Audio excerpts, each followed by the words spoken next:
Hi, welcome to the Sage's Cabin podcast. I'm your host, Rox Madeira. So grab a cup of tea and come and join me in the Sage's Cabin as we chat about everything from herbal gardening, herbal medicine, movement practices, wild food, postnatal and just general well-being.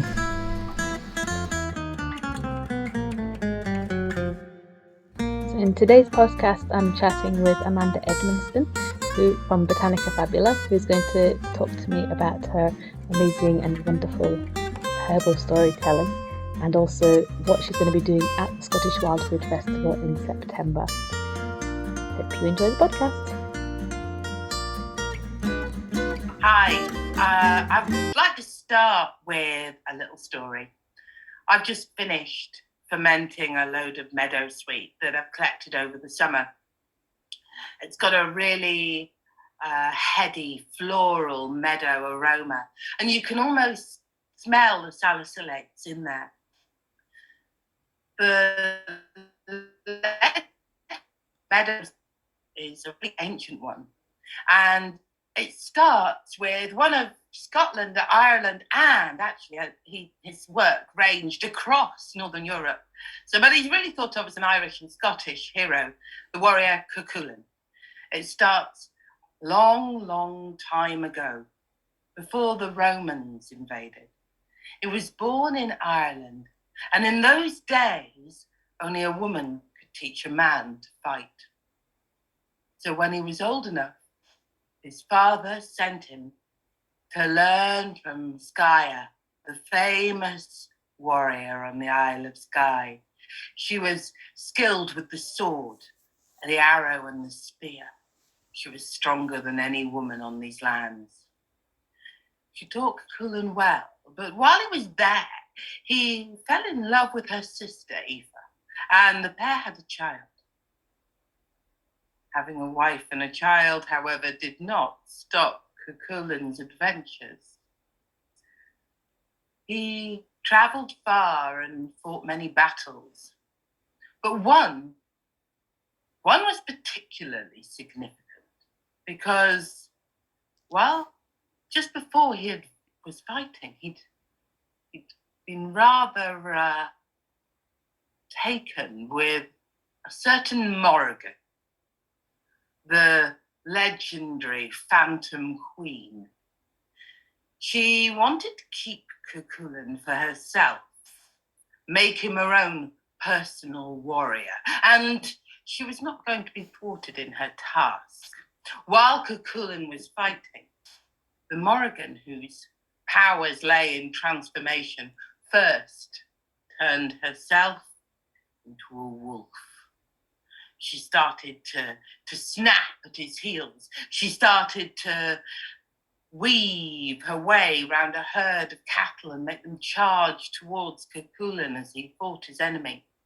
But taking a pebble, he put it in his slingshot, fired it, and blinded the wolf in one eye.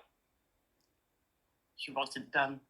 Next, she transformed herself into an eel and wove round his feet as he tried to ford the stream. He grasped the slimy eel's body and crushed it with his hands, breaking a rib. She writhed and returned to the water, freeing herself, and one last time she transformed, this time into a heifer, and at the very head of the stampeding cattle, she aimed herself at Cuchulainn, ready to take him down. But his slingshot was still to hand, so he put a pebble in and fired it once more.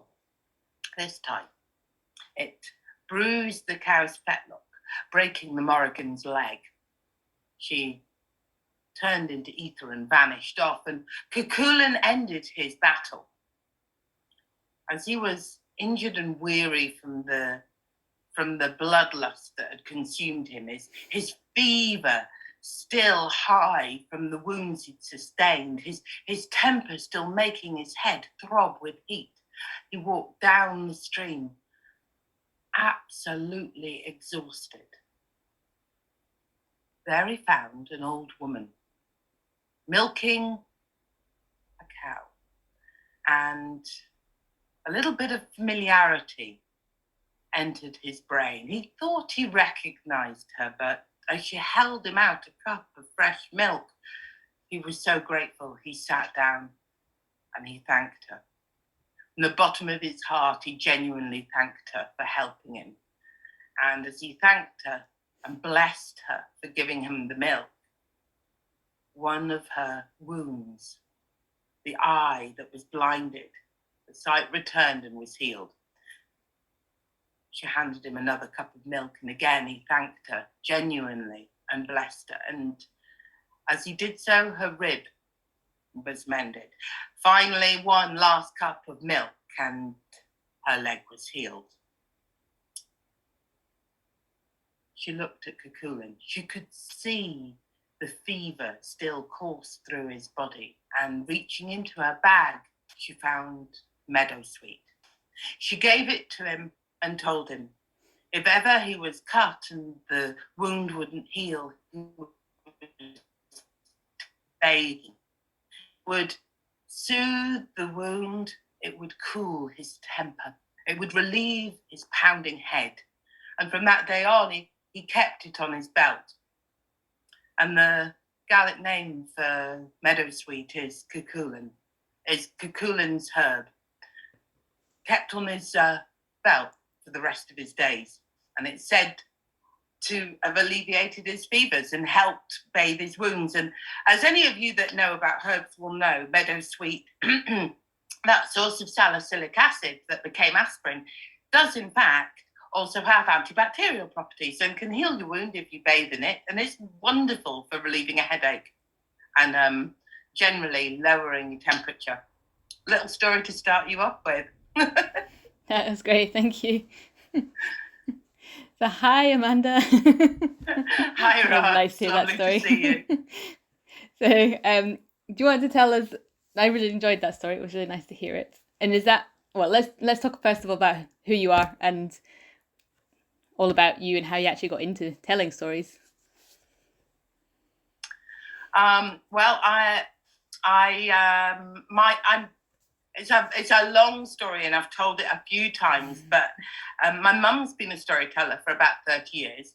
And when I had my older daughter as a single parent, pretty much from the offset, I was at college studying herbal medicine. Now, I was working as well to pay my way through herbal college, and it was all too much. So I left. I didn't quite finish my degree, and I left to bring up my daughter on my own.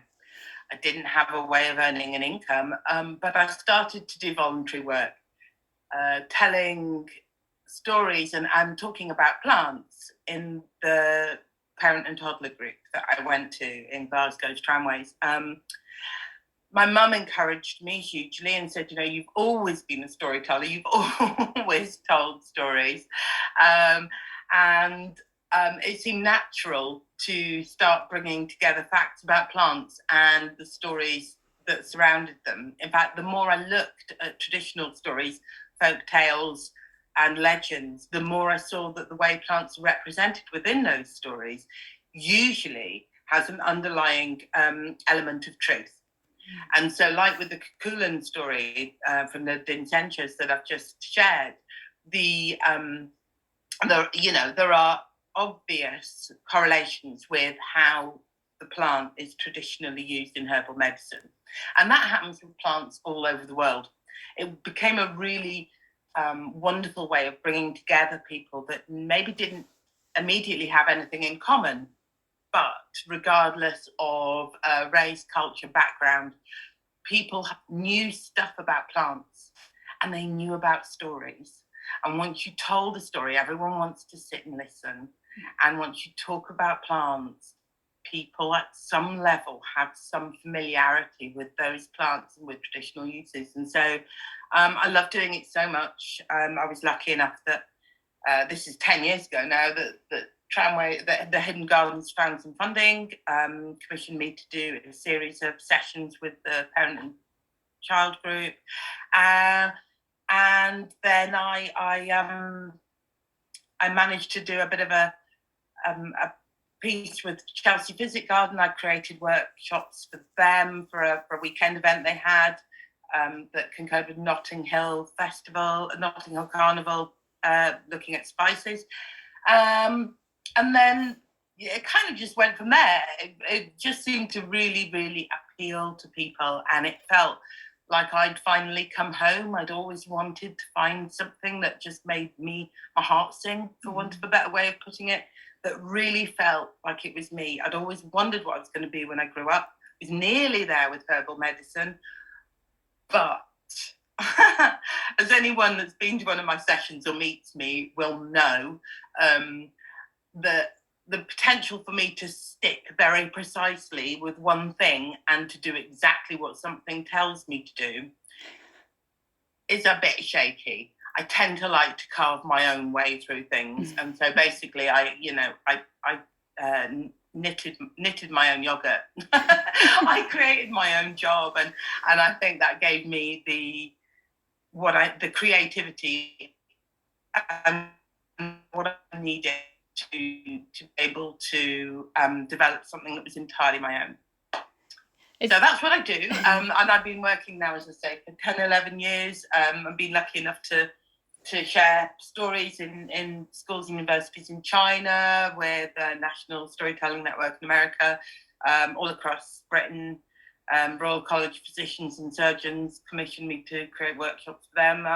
I've worked with some really, really exciting groups and venues, and it's just really lovely. Every single time it's new, and it's really lovely every time to see how plants and stories bring people together. Mm-hmm. I suppose it's like like you said, we've traditionally always kind of told stories, and it's probably it is a good way to learn, isn't it? Because you kind of engage with it in a different way. It's not just dry learning. It's, you hear the story and then it kind of brings it to life. Absolutely. And you've got to remember that really mass literacy is a relatively new creature. It's the kind of luxury of free education we have in this country is still, not an international phenomena, but certainly even in Britain a couple of 100 years ago, not everyone could read and write, and now we have access to the internet as well, but there were, you couldn't Google research papers. Stories become a natural method of transporting knowledge and information that travels really easily. You can tell someone a story, they will remember the key facts, they will then remember the plants that are in the story, and then people travel. Telling stories is a natural way of introducing yourself to a new group. And so knowledge and stories have always bound us as a form of building relationships with each other, but also with the plants and the places that we are. And transporting medical information in pre-literate times, it's still much easier to remember a story for a lot of people than it is to remember the lengthy details of a medical research paper. Yeah. 7-year-olds will cheerfully remember that Cuchulainn was a warrior who fought off a giant eel and then bathed in meadowsweet, and will with relish tell people that this is the plant that a great warrior bathed in, but probably won't, remember the details of a paper by somebody from the University of Massachusetts doing a doctorate. I mean, yeah.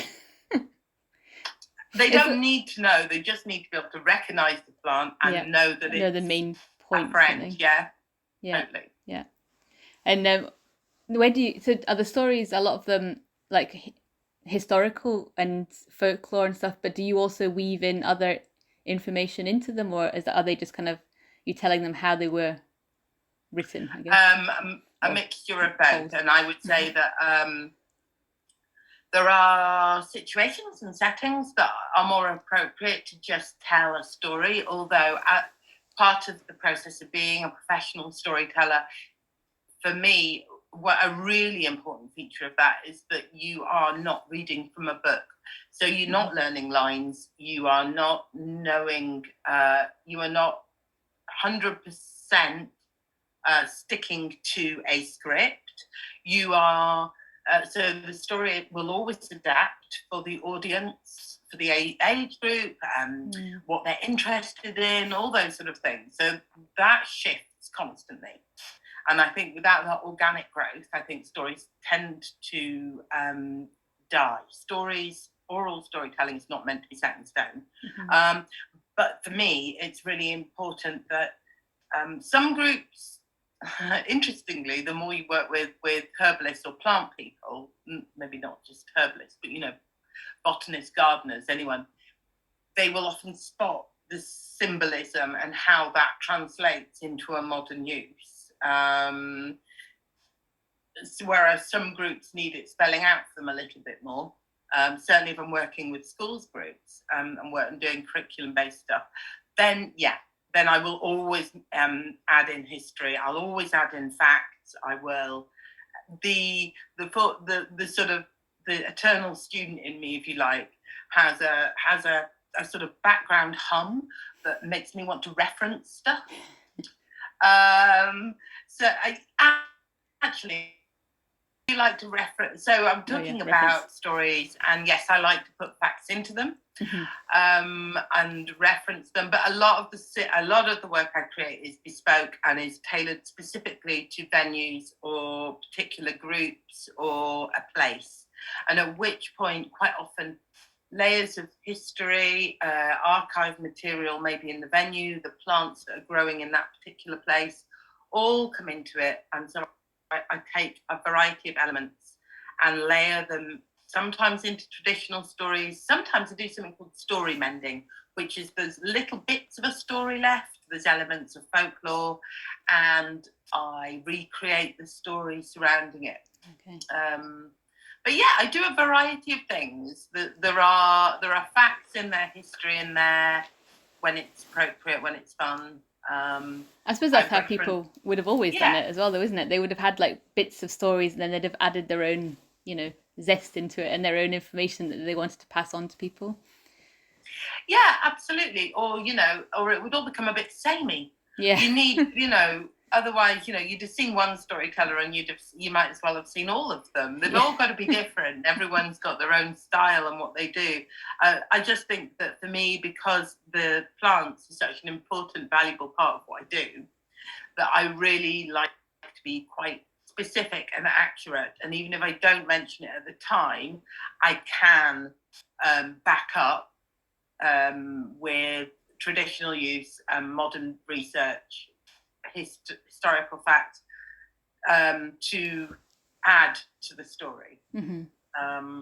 Just because that's really important for me.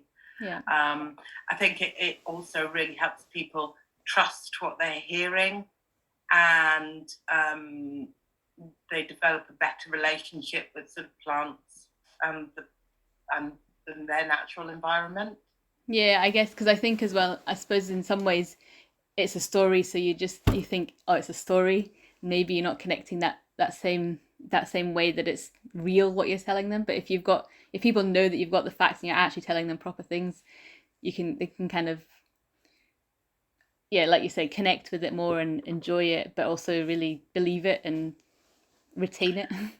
And also it makes it a more diverse area for me to work in, because it applies to a lot of different people in a lot of different situations. As I said, we may have lost it when the internet dropped out.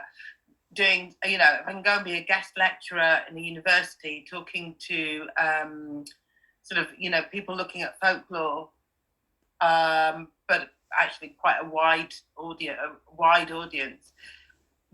You need the facts. You need to be more than somebody telling us a fairy story. I mean, that has its own application as well. And there are brilliant storytellers, but 100% fictional story or traditional stories, that's not my thing. I like to have a bit of evidence-based science, a little bit of traditional use, some local history, and really tie it into everything. The connections are really important to me. And so where do the stories actually come from? How do you find them? Well, yeah, at the moment I'm doing a project with my mum who called Handing On, and my mum is nearly, well, she's kind of mostly retired. She's doing this with me, and she says it's the last thing she's doing. Whether she does or not, she's not working financially, but I'm still picking her brains for stories. And we've had a number of people. My mum's mentored a few people over the years, and I have a few people sort of asking me or talking about potential for mentoring in the future. And I end up saying to them, I can't tell you where you get stories from because it's a really lengthy process. So, if you've got a week, you can show up for the next 7 weeks, I'll tell you. But no, genuinely, you need to find them for yourself. And I get them all from all over the place. Some I get from talking to people. So I do intergenerational workshops, and I gather stories from the community. So some are social history. Mm-hmm. Some are social history from archives. I love a resource called Tovar and Dalkas, which is the School of Scottish Studies online archive, but there are similar archives around the world that have collections of oral history, social history, stories being told, and they're fantastic. But a lot of them, I read a lot of books. So basically, stories come from all over the place, books, archives, talking to people all over the world, and just, long research. And you have to read hundreds and hundreds of stories before you find the odd one that just really resonates, because you can't just tell any story. It's not that simple. There've got to be ones that you spot them. You spot them as your stories that fit, that you're going to enjoy telling, and because I tell stories from all over the world to all sorts of different groups of people, they come from a pretty wide-ranging wide variety of sources. So, yeah. So, how about, do you want to tell us about your workshop that you're doing at the Scottish Wildfood Festival? Yeah, quickly. I'm doing a couple of things. I'm doing one workshop from the Very Curious Herbal Project, which I've been developing for about 2.5 years now, which is inspired by the first woman to publish a herbal back in 1737, Elizabeth Blackwell, who is from my own hometown of Aberdeen. And she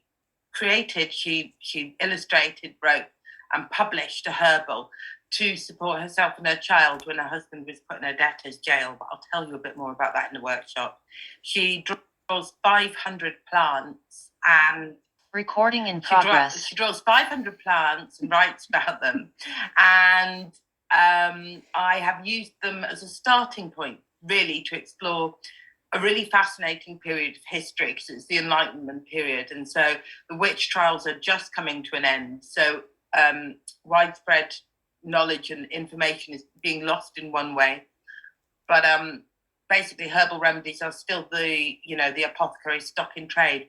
It's also a period of a lot of people bringing plants into the country and the great plant collectors. So she worked very closely with Sir Hans Sloane, who, he was working as a doctor on plantations in the Americas. But to give him his due, he also collected traditional remedies and spoke to people from a variety of cultures, not just the plantation owners, and brought in a lot of information about plants then. It's a fascinating period of time. So I'm looking at, she has everything from dandelions to tamarind. She's got, cocoa, tomatoes, cucumber, and nettles and ivy and seaweed in there, all sorts of things. So I'm going to tailor that, and you're going to get a selection from the Very Curious Herbal of stories, remedies, and historical footnotes, if you like, about some of the wild plants that we can see and find in rural Stirlingshire at this time of year. The other project that I'm tapping into stories from is The Kissed in Time, which again I've been developing over a few years now, which incorporates those stories from archives from the School of Scottish Studies and the sort of conversations I was mentioning earlier with older people in the community to piece together recent history of plant use and the stories and anecdotes and folklore that goes with them. There'll be a few fun remedies to make for children, but you know something? Grown-ups get really upset if they don't get to make my gross 16th century cough syrup recipe. So, you know, I'm not ruling out that the grown-ups won't get to do that too. I did one of those in the Ashmolean down in Oxford, and a lady said to me afterwards, "Why did the children get to do that? I needed to make a tatty bogle and make the revolting cough syrup." And I went, "Oh, okay. Sorry about that." Next time, come to the children's session. So yeah, we'll make some of the potions that are in the stories. We'll probably be making some ointment for helping. Well, I'm going to say it's more of a lotion, a mixture, a concoction to help you see fairies, and probably a revolting cough syrup. I like one of those. And and some really good local, really quite old, traditional, foraged recipes and the stories that go with them. So that's what we're doing in a couple of different contexts. One will be a slightly more grown-up look at the work of this inspirational Scottish woman of the 18th century and the wild plants that she knew about. And one will be more recent social history, and a little bit sillier for grown-ups and children. Yeah, I was going to say, it sounds good for grown-ups as well. It is. Yeah. It's awesome. Well, thank you for taking the time. Sorry about all the internet stuff but before you go, can you tell us how people can connect with you and your lovely media, I mean, I'm a mum and freelance self-employed, and so that means inevitably a lot of time spent on my own working and in my head and outside in the countryside. So it's always nice to have social media and be able to chat to people there. I'm at Herbal Storyteller on Twitter. I guest host Folklore Thursday for a short slot on Thursdays, so you can always catch me doing my plant folklore sort of stuff on Twitter. On Instagram, I'm Amanda.Edminson, all lowercase. But if you look me up as Botanica Fabula Herbal Storytelling, you'll find me. And Facebook, I'm Amanda Edminson, Herbal Storytelling, Botanica Fabula. Facebook's fabulous for that. But if you look me up, Amanda Edminson, Herbal Storytelling, Botanica Fabula, you will find me across all social media, blethering on and doing one of my several projects. The Kissed in Time and the Very Curious Herbal both have Facebook groups. Very welcome to join. There is a podcast attached to the Curious Herbal. The Kissed in Time has ongoing online interactions, and my new project Handing On is mainly on Instagram, but will be launched at a showcase event at the end of October at the Scottish International Storytelling Festival with workshops at the National Library of Scotland. So there you go. Too much information. That's a real flavour of what I do. You're like, how much has that woman just said? Oh my God. Don't bring notebooks. You won't be able to write it down. Just experience and let it all wash over you, and some of it will stick. That's great. We're looking forward to seeing you at the festival. And you too. Thank you. Really, really looking forward to seeing a lot of old faces there. And it's lovely to meet you as well, Rox.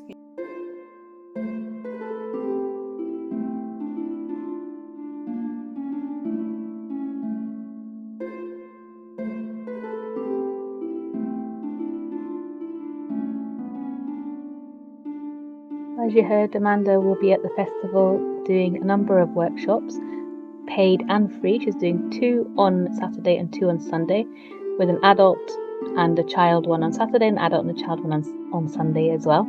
We're really looking forward to having her there. If you haven't booked your workshop spaces yet and you've already got a ticket for the festival, don't forget to book online. And if if you haven't got your festival tickets, unfortunately we're sold out. Unfortunately for us, but unfortunately for you, we're sold out at the moment. But you can put yourself down on the waiting list. As we know, COVID times, everything keeps changing. So hopefully see you at the festival, and we're currently organising our dates for the festival next year. So watch this space.